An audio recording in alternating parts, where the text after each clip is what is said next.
everybody, and welcome to my review of the new movie by Steven Spielberg, Ready Player One. As I just said, directed by Steven Spielberg, which stars Sherridan, Olivia, Cooke, and Mendelsohn.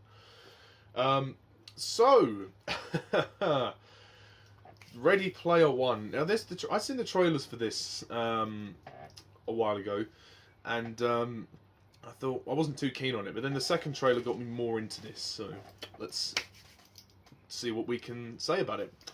So, basically, the story of this film is that it revolves around, it's set in this world, this video game, this virtual reality, known as the Oasis, which is created by James Halliday, and when Halliday dies, well, he seemingly knows he's going to die, and he sets up this competition in which one player is selected to go and find these 3 hidden keys in order to retrieve this golden egg and then $100 trillion and gain access to the entire Oasis.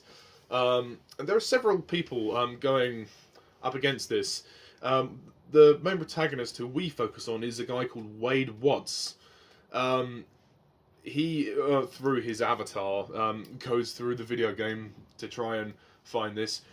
He goes up against a guy named Nolan Sorrento, and who is part of this Iowa corporation who is planning to take control of the Oasis. And that's kind of pretty much what you've got going on here. And Waithe kind of has some friends that he plays with in the game, and he lives with his aunt. He doesn't have any parents.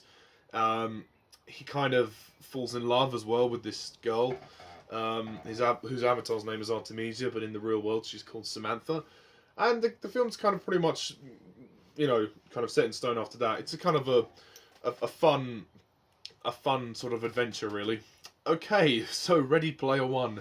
I didn't really have any expectations for this film going into it, but I have to say I was really quite entertained. This is a very good, very solid movie.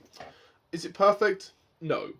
But it is probably one of the more interesting projects that Steven Spielberg has taken on in recent years anyway. I mean, look, let's face it, Steven Spielberg is a great director, no question about it. He's made some classic films. Jaws, Jurassic Park, E.T., Indiana Jones, to name a few. So the guy has had so much experience directing films. He knows his shit. And, I think some of his recent films have been a little bit hit and miss. But Ready Player One is definitely a nice film for him to do. It's definitely, I think this film will appeal most to fans of video games. This film is barraged with references to old video games. I won't give any away in case you're going to see the movie, but you will be thoroughly entertained and thoroughly satisfied if you're a gamer, because you'll look at this and go, wow, this is great, this is great. And the film kind of has this idea that, it's kind of showing us the old and the new together. Like, in terms of gaming, showing how much gaming has evolved from, like, the old days of Pac-Man or something now to the days of virtual reality. And that very much is a interesting argument. It's like, what happens if the world suddenly doesn't become real anymore? So what if suddenly the virtual world seems more real than the real world? And I think that's an interesting argument that Spielberg incorporates into the story. Obviously, this is based on a book. I don't actually know who wrote the book, so I'm very sorry, but the script was written by Zach Penn and Ernest Cline. They wrote the screenplay for this film. And it's very good. It's a very solid movie. I think the premise is pretty simple and it's pretty fun.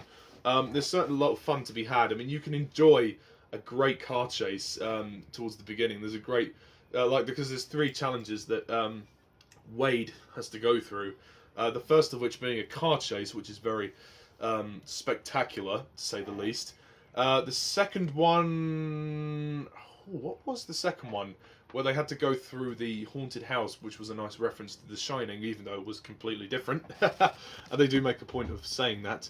And then the third challenge is like this big final battle on Mount Doom or something. I think didn't they call it Mount Doom? Well, it looks like Mount Doom anyway from Lord of the Rings. There we go. Yeah, and it's a pretty fun ride. It's a great fun ride. It's a great fun movie to watch, and the aesthetics of the movie are very impressive. It's a visual treat. It definitely looks like it could have been made by a video games designer. Um, there's some nice moments here, and the visuals are great to look at. When we go into the Oasis, it does obviously it looks like a video game, but it's meant to. It's meant to look like that. And I think that they did a great job with finessing the real look of the Oasis. And is every time we cut to a scene in the Oasis, it was very interesting. Particularly the nightclub scene, the way it was lit was very good. I mean, there's a lot of digital grading going on there, but very impressive in the long term. The cast: Ty Sheridan plays Wade, or his avatar name is Parzival, and he's a great character. He's a great guy. I didn't actually recognise Ty Sheridan until I actually saw the movie. Because Ty Sheridan actually, if you remember X-Men Apocalypse, he appears as the new Cyclops. So I was very intrigued to see what he was going to do with this role. And he makes good. He's got charm, he's got charisma, he's funny, he's nerdy. He's pretty much this great guy. He's just a great character. And his journey throughout the movie to find the keys, and he knows how the pieces fit together. He knows James Halliday. He really is obsessed with the guy. He's obsessed. And he cracks the codes. He cracks the way forward, and he knows how to beat the game. Really, he does it all himself, and I think that's really interesting how he does that. But there's also his team of people, his friends that he makes. Olivia Cooke, the beautiful Olivia Cooke, she's a very beautiful girl in the Oasis and in real life, who plays Samantha, or Artemis as her avatar name. She was a really cool character. I really liked her.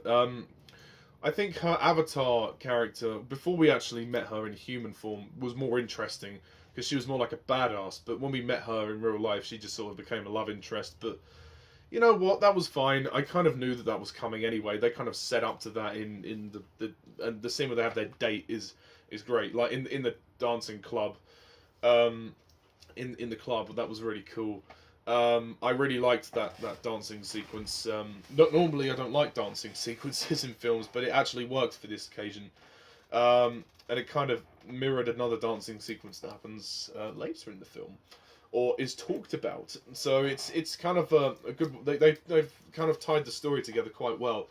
Ben Mendelsohn plays Nolan Sorrento, the villain. Ben Mendelsohn. I've seen him in a couple of films. I saw him in Rogue One, a Star Wars story. He plays a pretty good villain there in terms of Krennic. He was recently involved in Darkest Hour with Gary Oldman in a very minor part. He was very good in that.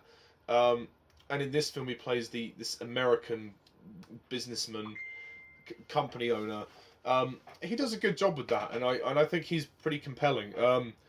You understand why he's doing what he's doing, and he's just ruthless to stop. He's ruthless to get what he wants, really, and just gain control. He's obviously in it for the money. He's trying to upgrade the Oasis and change it.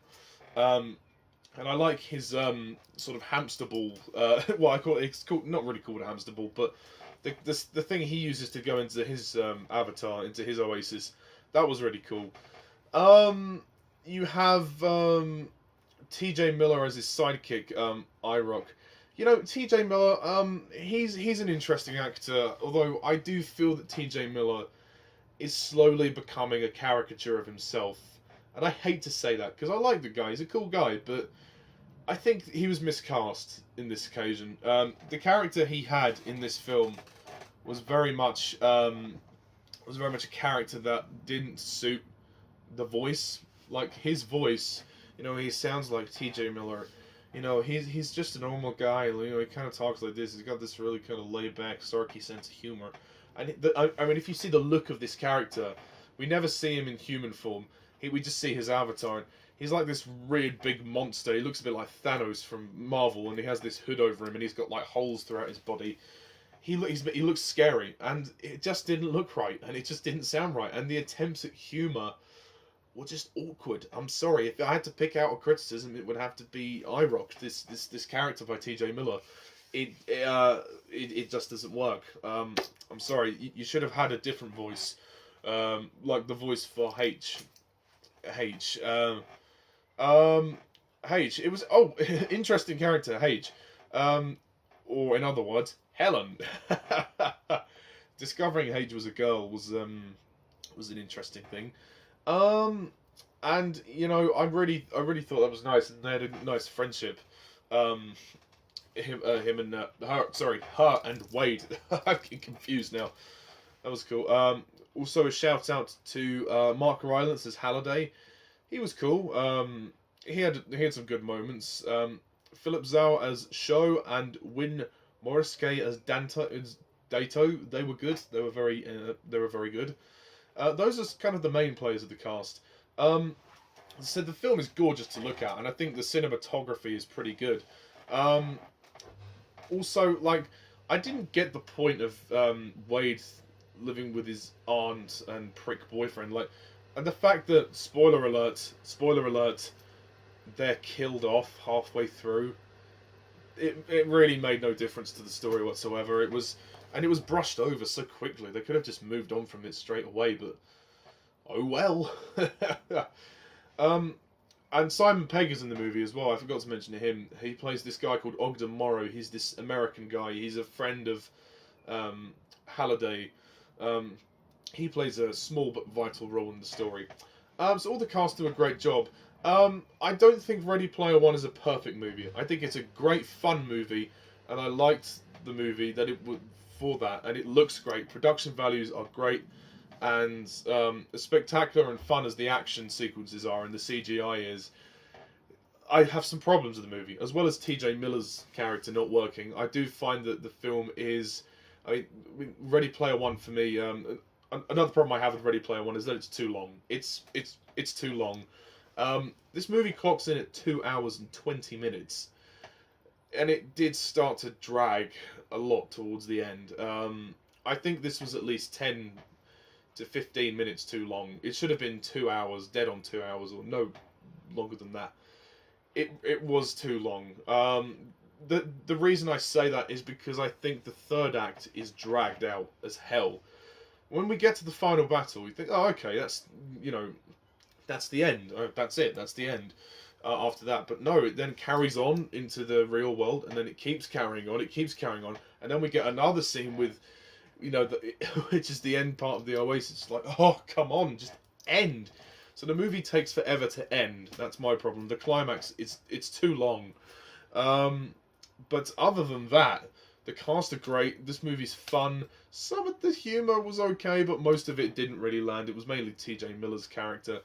The whole concept of the Oasis, and, you know, at first it kind of reminds me of Tron. Before I saw the movie, I saw the trailer, and I thought, this is very Tron. Like, if you've seen the movie Tron, it's this guy who makes a game and who goes inside it. It's a kind of a similar concept.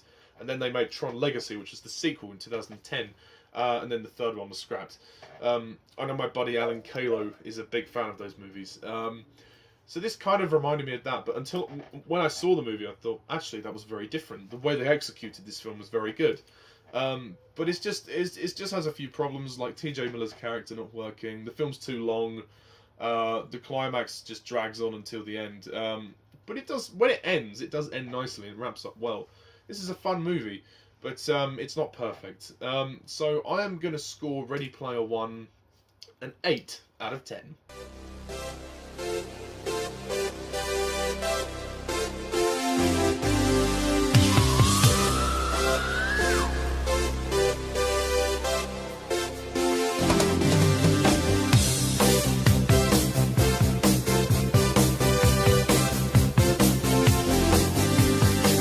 So, that's my review of Ready Player One.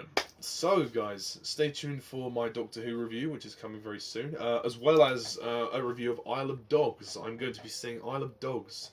At the time of recording this, I'm seeing it tonight, so I'll give you a review for that. And one other thing, Happy Easter!